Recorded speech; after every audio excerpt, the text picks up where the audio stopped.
നടിയെ ആക്രമിച്ച കേസിൽ പൾസർ സുനി അടക്കം 6 പ്രതികൾക്കും 20 വർഷം വീതം കഠിന തടവും 50,000 രൂപ വീതം പിഴയും ശിക്ഷ.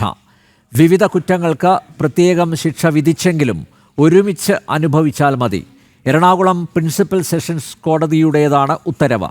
റിമാൻഡ് കാലാവധി ശിക്ഷയിൽ നിന്നും ഇളവ് ചെയ്യുന്നതോടെ പൾസർ സുനിക്ക് 13 വർഷമായി തടവ് ശിക്ഷ കുറയും.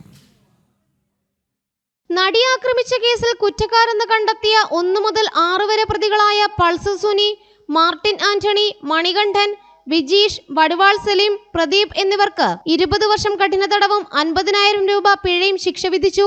ഗൂഢാലോചനയ്ക്കും കൂട്ടബലാത്സംഗ കുറ്റത്തിനും 20 വർഷം കഠിന തടവ് ശിക്ഷയും 50,000 രൂപ പിഴയും, തട്ടിക്കൊണ്ടുപോകലിന് 10 വർഷം കഠിന തടവ്, 25,000 രൂപ പിഴ, അന്യായമായ തടങ്കലിൽ വെക്കലിന് 1 വർഷം വെറും തടവ്. ഇങ്ങനെ വിവിധ കുറ്റങ്ങൾക്ക് വെവ്വേറെ ശിക്ഷയാണ് വിധിച്ചതെങ്കിലും ഇവയെല്ലാം ഒരുമിച്ച് അനുഭവിച്ചാൽ മതി. വിചാരണ കാലയളവിലെ ജയിൽവാസം ശിക്ഷയിൽ നിന്നും കുറയ്ക്കും. പൾസർ സുനി നിലവിൽ 7.5 വർഷവും മറ്റു പ്രതികൾ 5.5 വർഷത്തിലധികവും ജയിൽവാസം അനുഭവിച്ചിട്ടുണ്ട്.